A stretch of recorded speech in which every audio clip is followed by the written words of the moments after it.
திருப்பாடல்கள் 92 1-8 முடியே. ஆண்டவருக்கு நன்றி உரைப்பது நன்று. உன்னதரே, உமது பெயரை புகழ்ந்து பாடுவது நன்று. காலையில் உமது பேரன்பையும் இரவில் உமது வாக்கு பிழாமையையும் 10 நரம்பு வீணையோடும் தம்புரு சுரமண்டல இசையோடும் எடுத்துரைப்பது நன்று.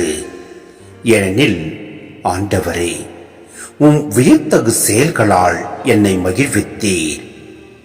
உம் வலிமைமிகு செயல்களை குறித்து நான் மகிழ்ந்து பாடுவேன்.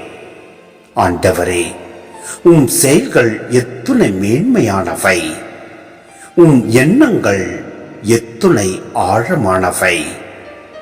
அறிவிலிகள் அறியாததும் மூடர் உணராததும் இதுவே. பொல்லார் புல்லை போன்று செழித்து வளரலாம். தீமை செய்வோர் அனைவரும் பூத்து குலுங்கலாம். ஆனால் அவர்கள் என்றும் அழிவுக்கு உரியவரே. நீரோ ஆண்டவரே, என்றுமே உயர்ந்தவர்.